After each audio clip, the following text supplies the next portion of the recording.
Ustedes vamos a hacer un breve paréntesis por este domingo de la carta del Evangelio de Mateo. Me gustaría que conociéramos algunos detalles de la importancia de la comunión de la Cena del Señor. ¿Qué es lo que esto significa? ¿Qué es lo que nosotros hacemos? ¿Por qué tenemos esta costumbre, como en la Iglesia Reformada lo llamamos, este sacramento de la gracia? ¿Por qué es que tenemos este sacramento y cuál es el significado para nosotros? Así que el tema que vamos a estar tratando en esta tarde es en memoria de mí. 1 Corintios capítulo 11, versículos 23 al 26. Todos somos bienvenidos en el nombre de nuestro Señor Jesucristo. Y vamos a aprovechar este tiempo. Es un pasaje que hemos frecuentemente leído cada vez que se celebra la comunión, que se celebra la Eucaristía o la Cena del Señor. Evitamos llamarle Cena del Señor por una razón muy obvia, ¿verdad? No la tomamos de noche, pero este es uno de los nombres con los que se le conoce en la Escritura: la mesa del Señor, la Cena del Señor, la Eucaristía, que viene de la palabra griega acción de gracias. También cuando el Señor Jesús dijo, o cuando se nos narra en los evangelios, que habiendo cortado el pan y habiendo tomado la copa, dio gracias, de ahí toma su nombre, dio gracias, Eucaristía o acción de gracias. O comunión, que también es otra palabra con la que se le conoce. Generalmente aquí en la iglesia la conocemos como la comunión, ¿verdad? La comunión. Bien, primera carta de Pablo a los Corintios, capítulo 11, versículos 23 al 26. El apóstol Pablo recuerda lo que aprendió de parte del Señor Jesucristo, la práctica de la iglesia.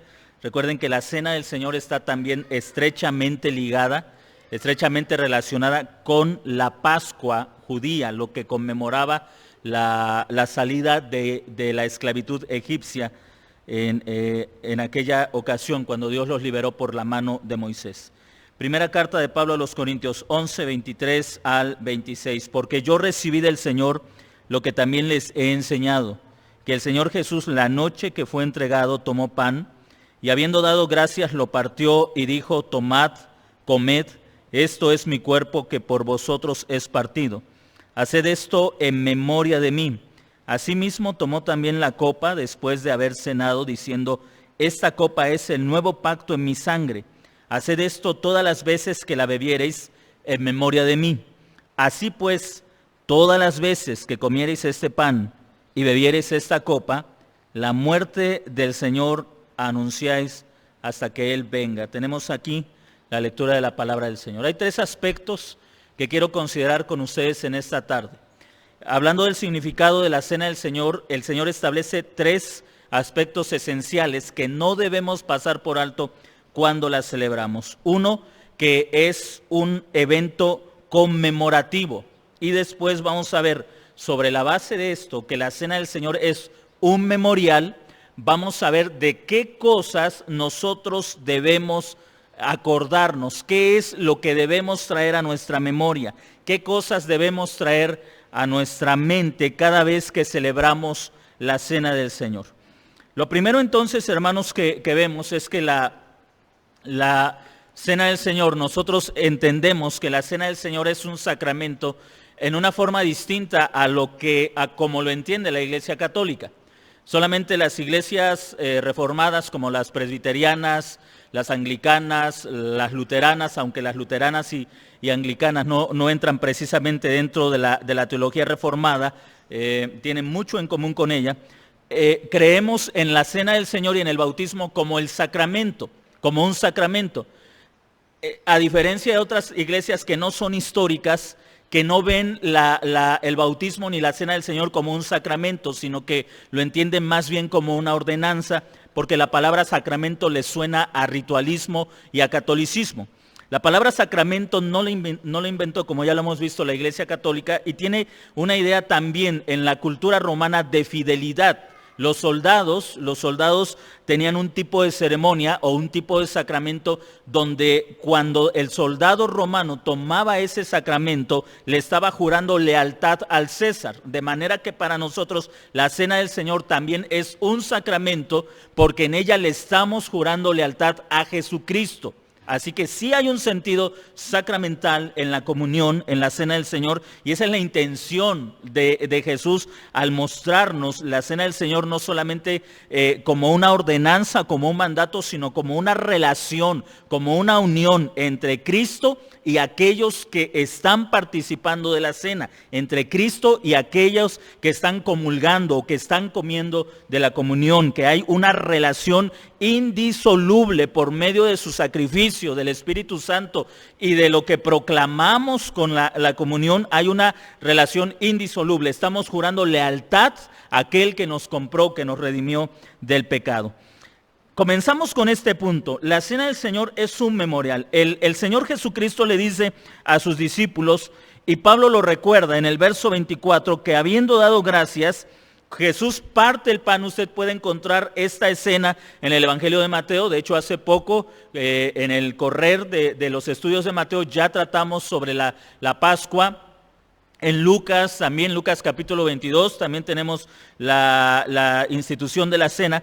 Y lo que está haciendo Pablo es recordando lo que Jesús hizo con los discípulos aquella noche en que estaba él celebrando la última Pascua con sus discípulos, porque si ustedes recuerdan, cuando él se levanta de la mesa después de comer la Pascua con los discípulos, él va para ser entregado, es traicionado por Judas, y ahí se desata toda una serie de acontecimientos que concluyen en la cruz y posteriormente en la resurrección de Jesucristo. Y aquella noche Pablo recuerda esas palabras que Jesús comió el pan. Recuerden que la cena, la Pascua, involucraba otros elementos que eran importantes. Por ejemplo, el cordero pascual, las hierbas amargas, y todo esto era parte de celebrar la Pascua. Jesús no se levanta cuando están comiendo el cordero, sino que cuando acaban de comer el cordero, Él se levanta, toma el pan en sus manos y lo parte y lo reparte entre sus discípulos. Y aquí Jesús está haciendo está trayendo un nuevo significado a una escena por demás conocida en la mente judía. El Señor Jesús estaba tomando la cena pascual que le recordaba a los israelitas la liberación de Egipto y le estaba dando un nuevo significado. Y dice Jesús al levantar el pan: tomen, esto es mi cuerpo. Esto es mi cuerpo que por ustedes es partido. Y observen las palabras: hagan esto en memoria de mí. Así que esencialmente la cena del Señor es un memorial, un recordatorio, algo que Dios o que Jesucristo, que nuestro Señor Jesucristo instituyó para traernos un recuerdo, para recordarnos algo en particular. Los memoriales son importantísimos en el pueblo de Dios. Desde el libro de Génesis vemos que ya hay una tendencia a hacer memoriales. Por ejemplo, cuando Noé sale del arca, lo primero que hace al descender del arca es levantar un altar, ofrecer un sacrificio en memoria de la liberación de Dios de la muerte por medio del diluvio. Podemos seguir adelante. Jacob hace un memorial, Abraham hace un memorial también. Los memoriales son importantes, son significativos en la iglesia, en el pueblo de Dios. Llegamos, por ejemplo, al libro de Josué, y cuando el pueblo de Israel va a entrar a la tierra prometida, a Canaán, después de los 40 años de peregrinaje en el desierto, antes de que entren, Dios le dice a la nación de Israel a través de Josué que escoja un hombre por cada tribu, es decir, 12 varones, y que cada uno de esos hombres recoja una piedra del lecho del río del Jordán donde estaban parados los sacerdotes y edifiquen un altar. Si usted va al libro de Josué, va a darse cuenta que el propósito del memorial era recordar la introducción de la nación de Israel en la tierra prometida. De hecho, el Señor les dice: y cuando tus hijos te pregunten, ¿qué significa esto?, tú les dirás. también en Éxodo capítulo 13, versículo 14, Deuteronomio capítulo 6, versículo 20, tenemos instituciones de memoriales, en este caso Éxodo y Deuteronomio, relacionados con la Pascua. En Deuteronomio 6:20 se instituye un memorial también para recordar los mandamientos, y cada vez que ellos lo hicieran, los hijos de ellos tenían que preguntar qué significa esto. Observe, y aquí hago un breve comentario de R.C. Sproul, de un pequeño libro sobre la Santa Cena, sobre la comunión, que probablemente usted va a encontrar con Gerardo. Y de verdad, si puede, léalo. Es un libro muy pequeño, pero muy importante, sobre el tema de la comunión. R.C. Sproul escribe lo siguiente, que el memorial, bueno, él no utiliza la palabra memorial, pero para que usted lo entienda, él dice lo siguiente: Jesús también entendía el tradicional vínculo judío entre la apostasía y el olvido. Lingüísticamente, ese vínculo se encuentra en la propia palabra apostasía, que significa dejar ir u olvidar. Un apóstata es alguien que ha olvidado aquello con lo que alguna vez estuvo comprometido. Recordamos el Salmo 103, donde David clama: bendice alma mía al Señor y no olvides ninguno de sus beneficios. Hasta ahí la cita de R.C. Sproul. Repito la cita. Jesús también entendía el tradicional vínculo judío entre la apostasía y el olvido. ¿Qué es apostasía? Pues es olvidar. Apostasía es olvidar. Lingüísticamente, ese vínculo se encuentra en la propia palabra apostasía, que significa dejar ir u olvidar. Un apóstata es alguien que ha olvidado aquello con lo que alguna vez estuvo comprometido. ¿Quién es un apóstata? La persona que olvidó aquello con lo que alguna vez se comprometió. Así que la cena del Señor, la comunión, la Eucaristía, la mesa de Cristo, nos ha sido dejada como un memorial, como un recordatorio. La iglesia del primer siglo solía practicarla una vez por semana, cada primer día de la semana. Para nosotros, cada domingo la iglesia se reunía y celebraba la comunión, porque mantenían en su mente lo que Cristo había hecho en la cruz y en su resurrección, al traer libertad a su pueblo, a la iglesia, al pueblo del Señor. La cena del Señor, entonces, hermanos, tiene como primer propósito recordarnos la obra de expiación, recordarnos nuestra redención. Por eso es importantísimo celebrar la comunión. La comunión no es solamente una señal, un simbolismo o algo que nosotros hacemos de vez en cuando, una vez por mes o una vez al año, dependiendo. Cada iglesia tiene diferente forma de celebrar la comunión. La comunión no solamente es un evento que celebramos sin significado. De hecho, me temo que muchos hermanos no entienden la importancia de la comunión, y algunos, no estoy refiriéndome a la iglesia en particular, pero en la iglesia en general, muchos cristianos se ausentan de la iglesia el día que se celebra la comunión. Muchos de ellos se ausentan de la iglesia, quizá por los motivos incorrectos, tal vez porque no lo han entendido, porque no han sido bien enseñados, pero muchos cristianos en la comunión, en la mesa de Cristo, se ausentan voluntariamente, se ausentan conscientemente, se ausentan de esto y evitan el memorial, evitan traer a su mente algo.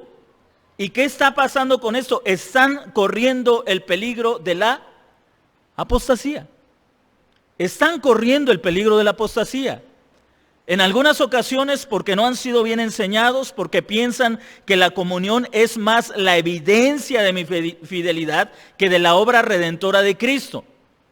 En algunas otras ocasiones por descuido, por ejemplo, ahora durante la pandemia que muchas iglesias estuvieron cerradas, las iglesias que suelen celebrar la comunión cada semana y estos cristianos que se ausentaron, voluntaria o involuntariamente, están olvidando el sacrificio de Cristo, voluntaria o involuntariamente, porque dejaron de congregarse, dejaron de asistir a las iglesias y aunque nosotros tenemos, aunque muy pocas veces se ha hecho, celebrar o llevar la comunión a alguno de nuestros hermanos cuando está enfermo y no puede venir a congregarse para tomarla, porque déjeme decirle algo, la comunión no se puede tomar de forma individual, a menos que haya una excepción justificable. Porque no tendría sentido tomar la comunión sin comunión. No tendría sentido. Si entendemos que es un sacramento, entonces estamos viendo la importancia de esto. Nosotros tenemos una excepción. Cuando algún hermano está enfermo, el hermano puede llamar y alguno de nosotros puede ir a su casa y ofrecerle la comunión, pero nunca se da a personas que pudiendo estar en la congregación no vienen, porque eso es incongruente. No puede llevarse la comunión a una persona que pudiendo estar en la congregación no se congrega, porque comunión es comunidad. ¿Y cuántas veces olvidamos la importancia de la comunión? ¿Cuántas veces olvidamos el significado de la comunión? El Señor Jesucristo nos deja un memorial. Ya no tenemos todos los memoriales del antiguo pacto, ya no tenemos todas las fiestas. De hecho los judíos, el pueblo hebreo, aprendió a ver el tiempo a la luz de sus fiestas, de sus memoriales. Por ejemplo, ¿cuándo comenzaba el año? Pues cuando fueron liberados de Egipto. A los 14 días del mes de Abib celebrarás la Pascua y lo tendrás por cabeza de los años. Por cabeza de los meses, perdón. Por cabeza de los meses. Así que para ellos el año comenzaba con Pascua, luego venía Pascua, panes sin levadura, luego venía Pentecostés, luego venía la fiesta de los tabernáculos y finalmente la fiesta de las trompetas. Y era todo un círculo que les estaba recordando eventos a lo largo de su historia, pero no solamente eran recordatorios, era como si ellos estuvieran participando del mismo evento. Es decir, los judíos veían el tiempo, entendían el tiempo no en forma lineal, sino en forma circular pero progresiva, no como un círculo vicioso que siempre llegas al mismo lugar, sino como una espiral que parte de un punto y va avanzando, repitiendo a través de las fiestas algunos acontecimientos, pero al mismo tiempo avanzando hacia el futuro, avanzando hacia la venida del Mesías. A nosotros solamente el Señor nos dejó un memorial, algo que siempre debemos traer a nuestra mente, es su sacrificio expiatorio. Este es el único memorial que se nos ha dejado. Navidad podemos celebrarlo, podemos no celebrarlo, no pasa absolutamente nada, porque no es un memorial recordar el nacimiento de Cristo. Jesús pudo haber nacido, pero si Él no vive y muere por nosotros, su nacimiento no habría sido significativo para nosotros. El nacimiento es apenas un evento en una redención que se logra y se consuma en la cruz y en su resurrección. Hay muchas otras actividades, por ejemplo, podemos celebrar o no el 31 de octubre. ¿Qué celebramos el 31 de octubre? La Reforma. Si a usted se le salió Halloween, se equivoca, no. Celebramos la Reforma Protestante. Celebramos la Reforma Protestante. ¿Podemos celebrarlo o no? No pasa nada, pero es un memorial, algo que nos recuerda que en 1500 se provocó una reforma que volvió a la iglesia a la solidez de las Escrituras.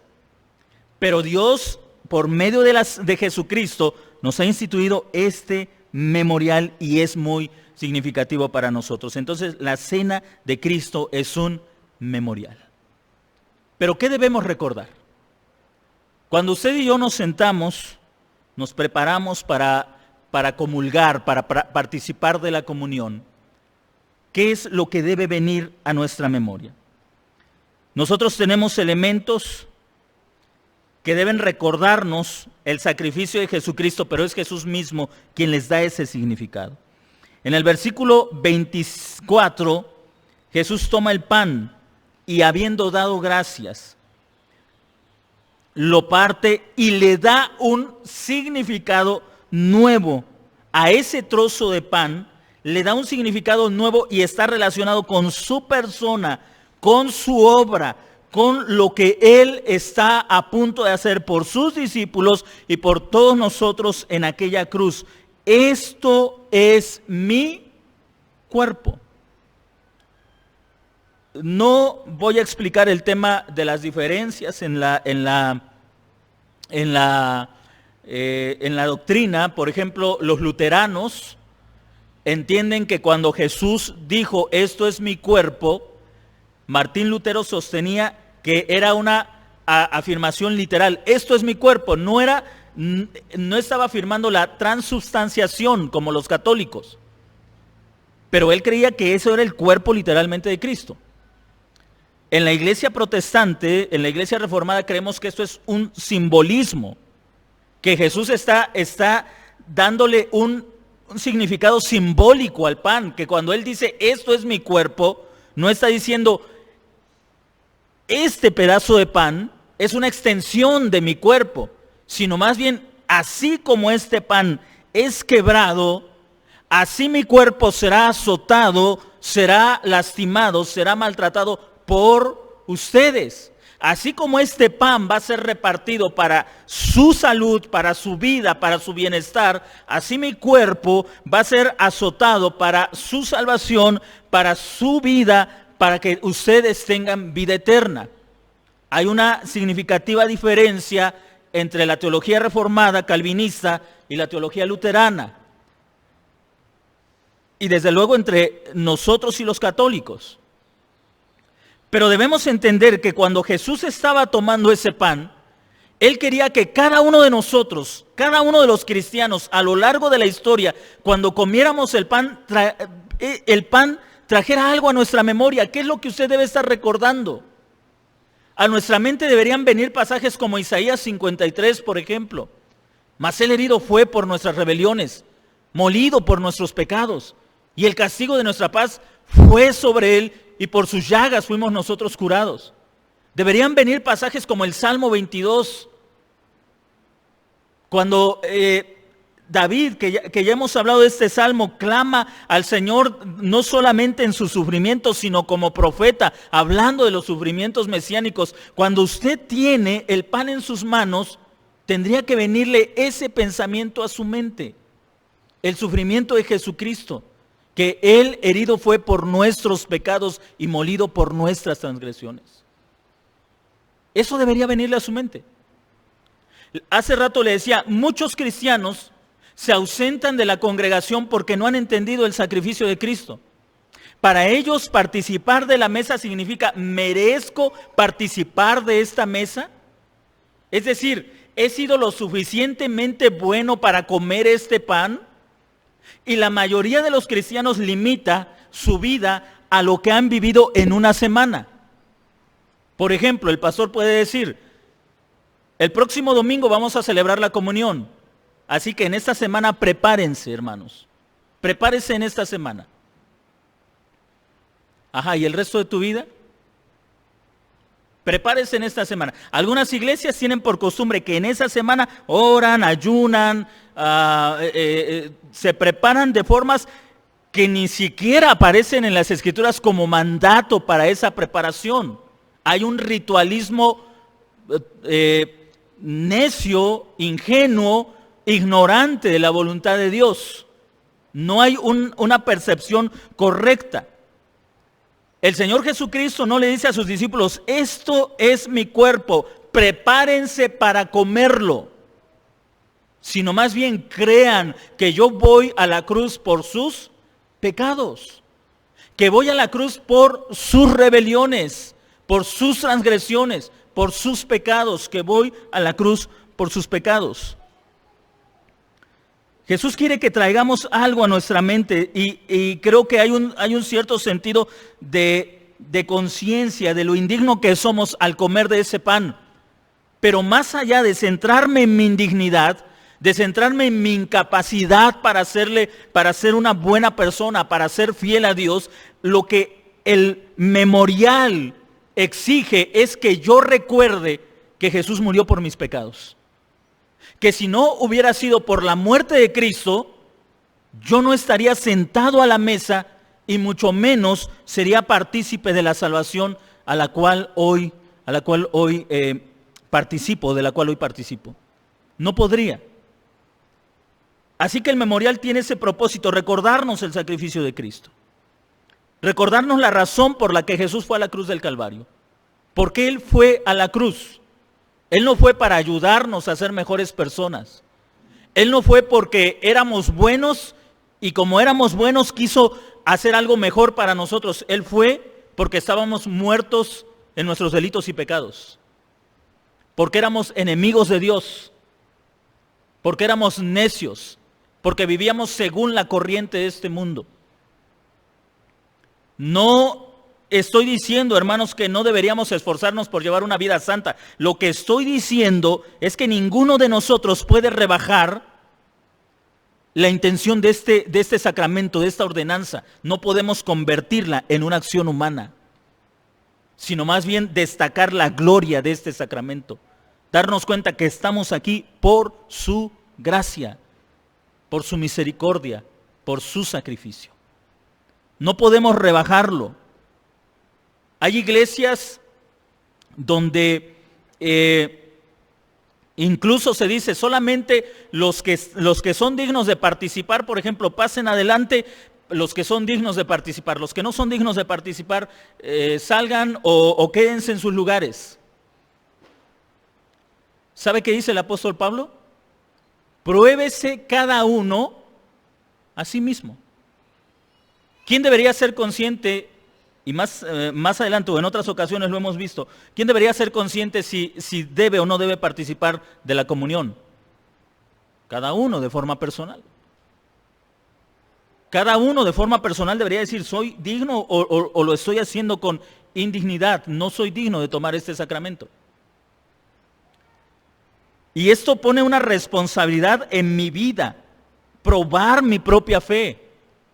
El memorial también tiene como propósito que nosotros podamos enseñar a nuestros hijos la salvación que nosotros poseemos y de la cual ellos también han sido llamados a ser partícipes.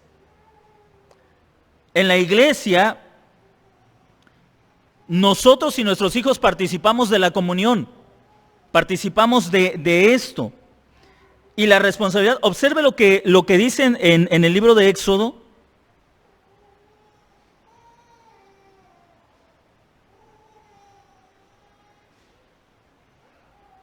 Capítulo 13 y versículo 14.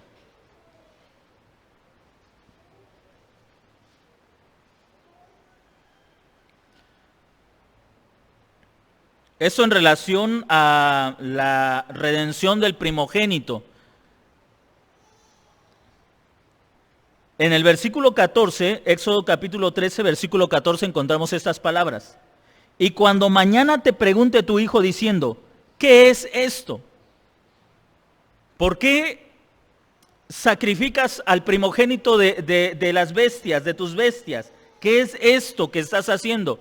Le dirás, el Señor nos sacó con mano fuerte de Egipto, de casa de servidumbre.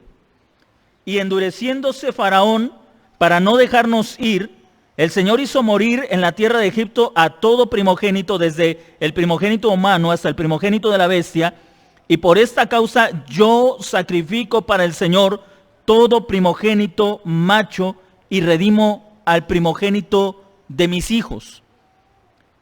Te será pues como una señal sobre tu mano y por un memorial delante de tus ojos. Observa cómo también se transmite la fe.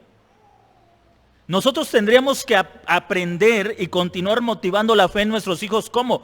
¿Y cuándo? Cuando celebramos la comunión. Tenemos que prepararlos también para que ellos pregunten. Los hijos tienen que aprender a preguntar, ¿y qué es esto? Usted tiene que enseñarle, lo que cortamos aquí es pan común, lo que los discípulos estaban comiendo era pan común. Pero cuando se usa dentro de la celebración de la comunión, ese pan común deja de ser común y por el símbolo que encierra, se convierte en algo significativo para nosotros. Y tenemos que enseñarle a nuestros hijos a mirar con respeto, a mirar con entendimiento nuestros símbolos. Usted puede darse cuenta que todos los memoriales que Dios le dio a la nación de Israel eran en realidad cosas comunes. Le mencionaba hace rato Josué capítulo 4, cuando le dice Dios al pueblo, escoge a 12 hombres y cada uno que tome una piedra para levantar un memorial. Esas piedras no eran especiales, no eran piedras de algún mineral en particular, tampoco estaban pintadas o labradas, eran piedras comunes con un significado importante para ellos. El pan que comemos, el jugo que tomamos, es común. Pero se convierte en algo valioso cuando lo hacemos como cuerpo de Cristo, como iglesia, como comunidad, para recordar su sacrificio. Así que de esa manera también estamos inculcando la fe a nuestros hijos. Nosotros tenemos que pasar esta fe a nuestros hijos. Por ejemplo, el apóstol Pedro en Hechos capítulo 2, Hechos capítulo 2.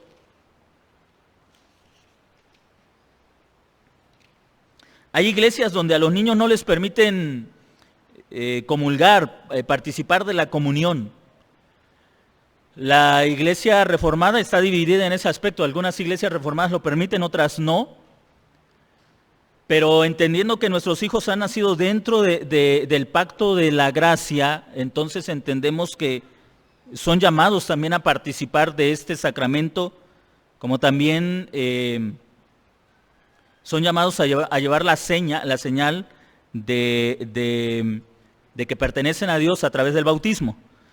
Hechos capítulo 2, versículo 14 en adelante. Entonces Pedro, poniéndose en pie con los 11, alzó la voz y les habló diciendo, varones judíos y todos los que habitan en Jerusalén, esto sea notorio y oigan mis palabras. Bueno, no era el verso 14, es en el verso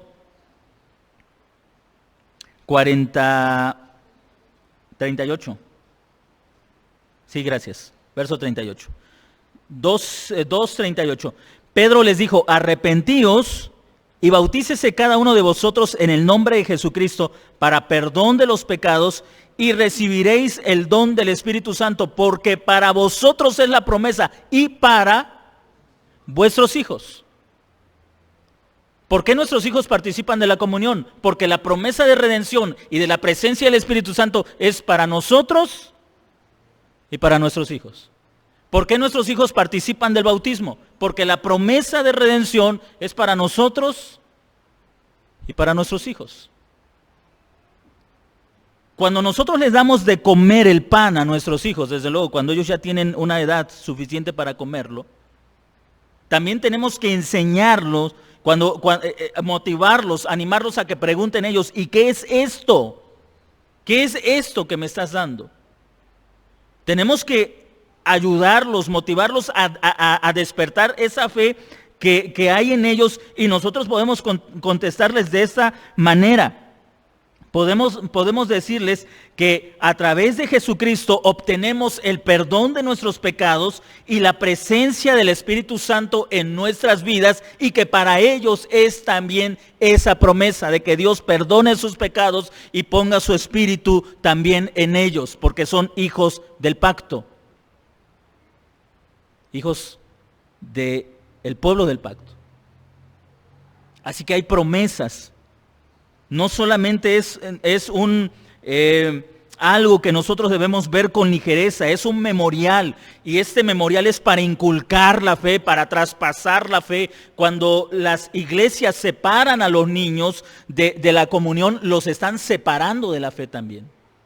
Los están apartando de la fe. Algunas iglesias les enseñan a sus hijos que ellos no necesitan salvación porque son niños y los niños no tienen pecado. Nosotros creemos que nuestros hijos nacen con promesa de salvación, que tienen una especial o un especial cuidado de parte de Dios. 1 Corintios capítulo 7, nuestros hijos son santos, santos no salvos, pero son santos. Y por lo tanto son educados dentro de un pueblo que tiene promesa de salvación con miras a que el Señor los salve en el tiempo en que Él lo crea conveniente, usando la instrucción que nosotros les damos a ellos como padres. Y eso incluye la instrucción espiritual, como sentarlos a la mesa o sentarlos en la congregación y decirles: vamos a participar de la comunión, toma con seriedad, toma con celo, con seriedad esto que vamos a hacer, porque esto es importante para nosotros. Esto es el recordatorio de que Cristo murió por mis pecados y también por los tuyos. Y debes tomarlo con mucha seriedad. No importa la edad que tenga, me refiero, si ya tiene unos 3 años, que ya comen los niños, entonces también ya puede ir entendiendo mejor y puede ir entendiendo que eso es un acto solemne, que involucra tanto solemnidad como gozo, porque es lo que vamos a ver más adelante. Hay solemnidad, pero también hay gozo.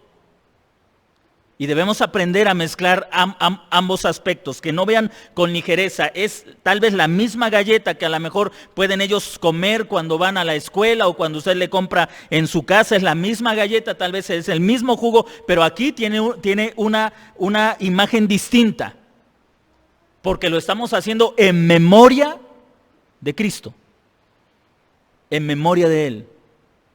Entonces tiene un significado distinto, porque lo estamos haciendo en memoria de Él, en memoria de Jesucristo. Entonces la cena nos recuerda los sufrimientos mesiánicos, los sufrimientos de Cristo. Debe traer a nuestra mente el dolor de Jesucristo, la angustia de Jesucristo, el abandono de Cristo, la traición que Él vivió, pero sobre todo debe traernos a nuestra mente que Él fue abandonado por el Padre para que ninguno de nosotros tuviera que ser abandonado. De esto hemos estado hablando ya algunos domingos y espero que usted ya lo haya entendido mejor. Cristo fue abandonado en la cruz para que ninguno de nosotros fuera abandonado. Él fue dejado en la cruz por su propio Padre. De manera que cuando Él regresa de aquellas 3 horas de oscuridad, Él clama dentro de sí: Dios mío, ¿por qué me abandonaste? ¿Por qué me dejaste? Pero es un grito desgarrador, hermanos. Es un grito que surge de un hombre que ha sido quebrantado por la mano del Señor, un hombre que ha recibido la ira de Dios sobre sí y que ha sido abandonado en todo ese sufrimiento. 3 horas de intensa oscuridad que velan al hombre el dolor, la angustia, el sufrimiento de Jesús, pero cuando la oscuridad desaparece, vemos un eco de ese sufrimiento en las palabras de Cristo: ¿por qué me abandonaste? ¿Por qué me dejaste? Hay un profundo dolor en Jesucristo. Cuando comemos el pan, usted debe recordar que Jesús fue abandonado por el Padre para que usted nunca en su vida fuera abandonado. El domingo pasado les decía, a veces en nuestra poca comprensión de la Escritura, cuando oramos le decimos al Señor: ¿por qué me has dejado, Señor? Mira cuántos problemas, cuántas aflicciones, una tras otra, ¿por qué me dejaste? No entendemos que Jesús fue abandonado plenamente en la cruz para que nosotros nunca en nuestra vida conociéramos lo que significa el abandono del Padre. Nunca.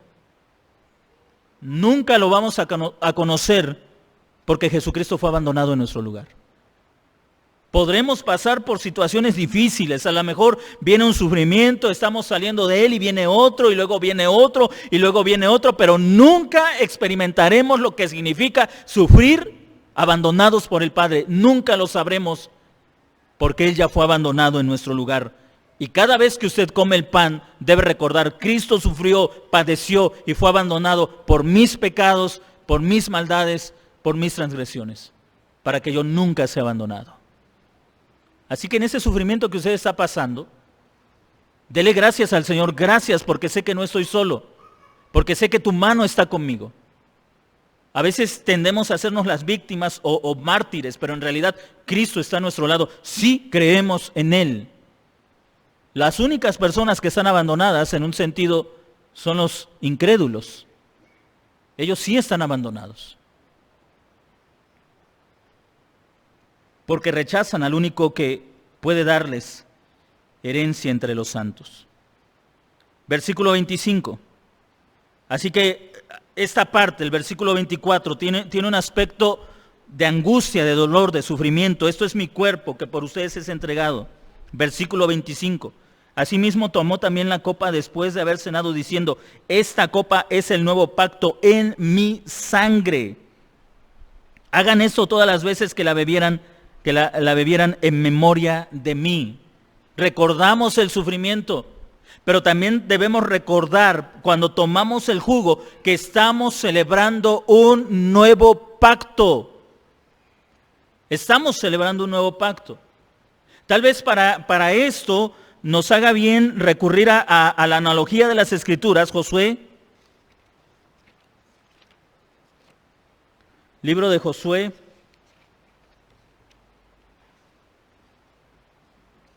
capítulo 5.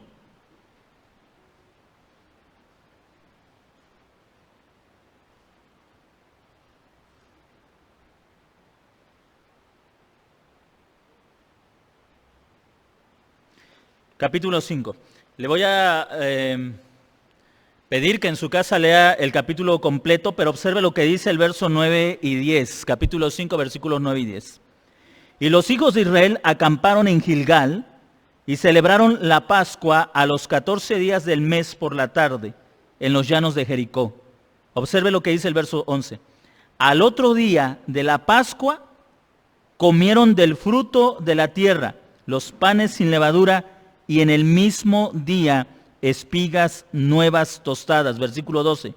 Y el maná cesó al día siguiente desde que comenzaron a comer el fruto de la tierra, y los hijos de Israel nunca más tuvieron maná. Israel sale de Egipto. La noche anterior, antes de su salida, ¿qué hacen? Celebran la Pascua. 40 años en el desierto.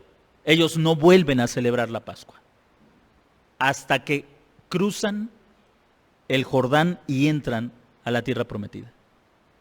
Porque la Pascua y porque la cena del Señor, la Pascua no solamente nos conmemora o nos recuerda la liberación de Egipto, en nuestro caso la liberación de la esclavitud del pecado. La Pascua, la cena del Señor, a nosotros también, al pueblo de Israel le tenía que recordar, fueron sacados de Egipto.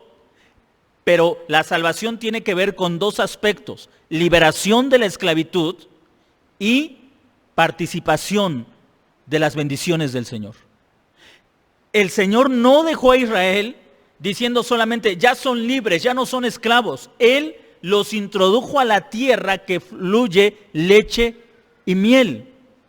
Y cuando ellos entraron a esa tierra, celebraron la Pascua, porque en un sentido, en ese momento, cuando ellos se introdujeron a la tierra de Canaán, en ese momento su salvación, su redención estaba completa. Solamente en ese momento. Cuando ellos salieron de Egipto y 40 años después son introducidos a la tierra prometida, hasta ese momento podríamos decir que ellos eran verdaderamente libres, salvos y pueblo de Dios. Y por eso celebraron la Pascua. Ahora usted puede notar algo importante. Ellos celebran la Pascua y comienzan al otro día a comer del fruto de aquella tierra. ¿Sabe? En el calendario judío, usted puede ver el orden de las cosechas, y en el tiempo de la cosecha, lo último que levantaban los judíos era las uvas. Es decir, primero levantaban los cereales, y lo último que cosechaban era la uva. Algunos encuentran un significado importante en esto. ¿Por qué? Porque solamente el pueblo podía gozarse y beber del vino cuando ya habrían recogido todo lo necesario para su sustento a lo largo del año. Noten ustedes esto. Cuando ellos comienzan a comer del fruto de aquella tierra, entonces ellos celebran otra vez Pascua y toman del vino, como diciendo, nuestra redención está plena. El maná cesa porque han llegado a la tierra que Dios les ha prometido. Pero todo esto es típico, simbólico de la verdadera salvación que nosotros experimentamos. Observe lo que dice el Evangelio de Lucas, capítulo 22.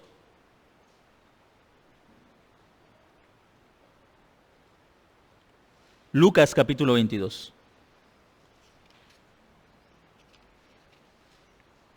Versículo 15, Lucas 22, 15. Jesús está sentado a la mesa con los discípulos y observen lo que Él les dice, verso 15. ¿Cuánto he deseado comer con vosotros esta Pascua antes que padezca? Verso 16. Porque les digo que no la comeré más hasta que se cumpla en el reino de Dios. Ahora observe lo que dice en el verso 10. Bueno, voy a continuar la lectura. Y habiendo tomado la copa, dio gracias y dijo, tomad esto y repartidlo entre vosotros, porque os digo que no beberé más del fruto de la vid hasta que el reino de Dios venga. No sé si ustedes están notando la consciente cambio en el orden en que se dan los elementos. ¿Sí lo está observando? ¿Qué es lo primero que se da? El pan y luego el vino.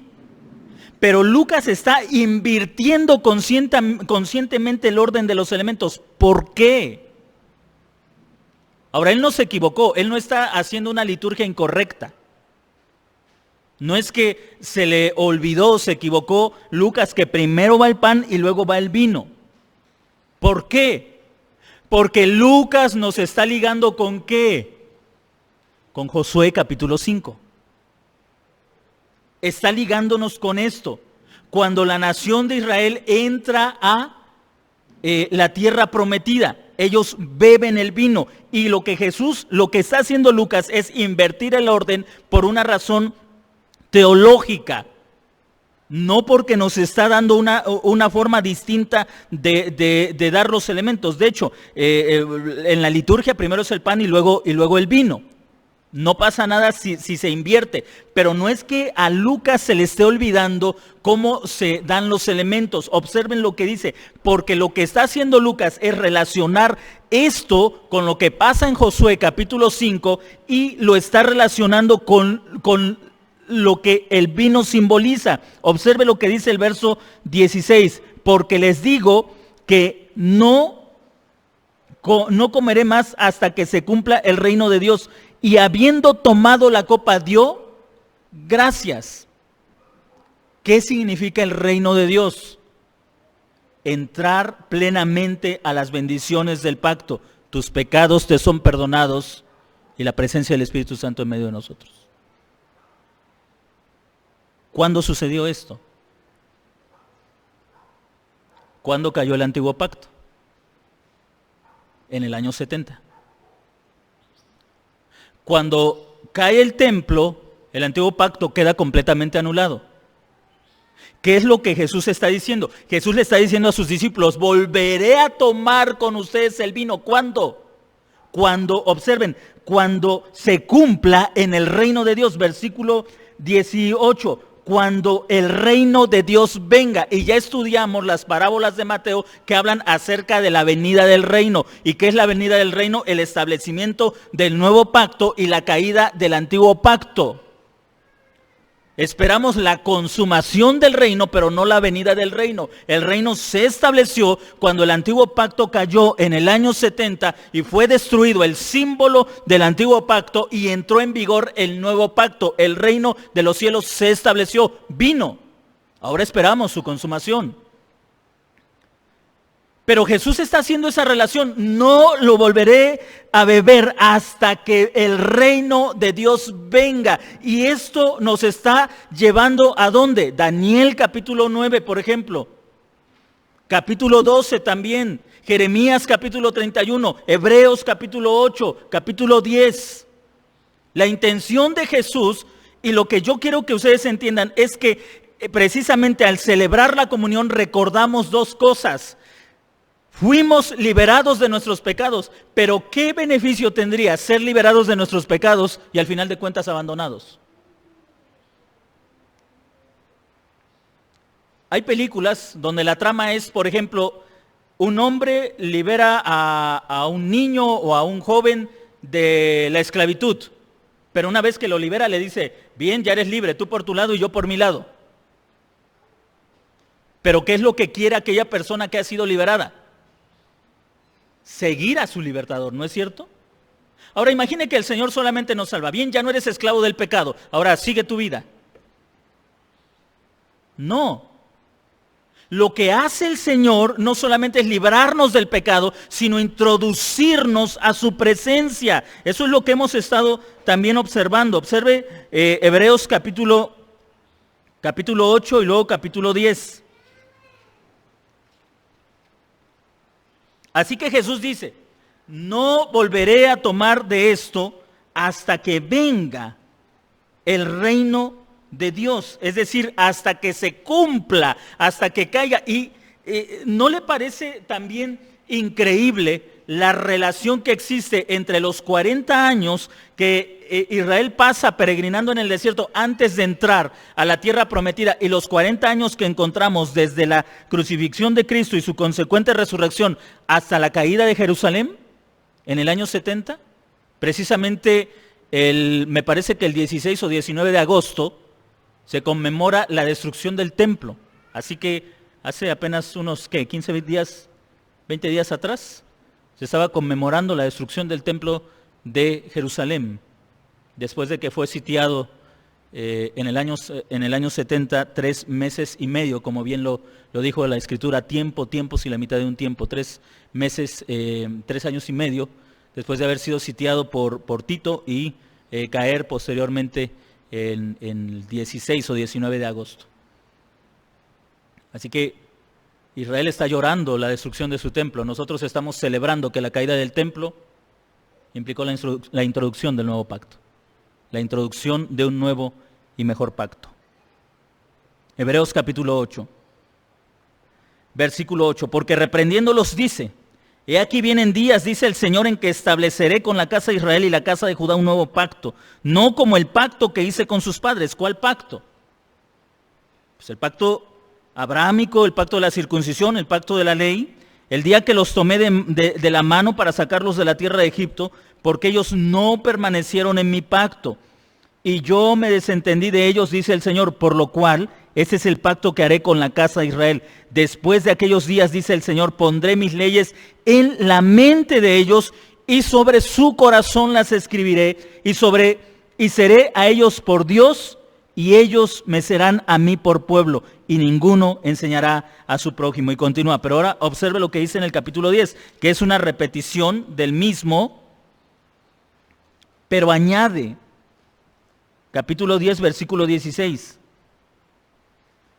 Este es el pacto que haré con ellos, después de aquellos días, dice el Señor, pondré mis leyes en sus corazones, y en sus mentes las escribiré. Añade, y nunca más me acordaré de sus pecados y sus transgresiones, porque donde hay remisión de estos, no hay más ofrenda por el pecado. Pero mientras el templo estuviera de pie, los judíos seguían ofreciendo sacrificios. Así que si el antiguo pacto iba a cesar, tenía que cesar cayendo con todo lo que implicaba, y tenía que caer el templo, porque solamente si el templo caía, se acababa el sacerdocio y se acababan los sacrificios cruentos. Y entraba un nuevo y mejor pacto. Un pacto que ya no requiere derramamiento de sangre, porque la sangre de Cristo fue suficiente para lavar todos nuestros pecados, para limpiarnos de toda nuestra maldad y para traer la presencia de Dios en medio de nosotros. Cuando usted y yo celebramos la comunión, estamos afirmando eso. Estamos diciendo nuestros pecados han sido perdonados por el sacrificio de Cristo. Y la presencia de Dios, recuerde, el vino era símbolo de alegría, de gozo. Proverbios dice, dad vino ¿a quién? Al acongojado. Dad vino al acongojado. El vino era símbolo de gozo. Así que comemos el pan recordando el dolor de Jesucristo, sintiendo agradecimiento por no ser nosotros los que llevamos el castigo de nuestros pecados, pero tomamos el jugo recordando la alegría de la redención. Dios con nosotros. Dios está con nosotros. Y podemos alegrarnos, podemos regocijarnos, podemos estar alegres porque Dios está con nosotros. Y el jugo de uva o el vino que tomaba la iglesia era el símbolo de la alegría. Alégrense, regocíjense porque su Dios reina, porque Él está en medio de nosotros. Regocíjense porque Él está en medio de nosotros. Debe haber ese aspecto, por eso le decía, debe haber ese equilibrio entre la solemnidad y la alegría. La solemnidad de saber que recordamos la muerte de Cristo, pero la alegría de saber que esa muerte ha hecho que la presencia de Dios en medio de nosotros sea una total y completa realidad. Y todos deberíamos venir con esa actitud, con esa alegría, con ese regocijo. Es el día del Señor, es el día de la comunión, el día de la cena, de la Eucaristía, es el día en el que junto con todo el pueblo de los redimidos nos vamos a alegrar porque Dios está en medio de nosotros. Porque Emmanuel está con nosotros, Dios con nosotros. Él es Emmanuel, Dios con nosotros.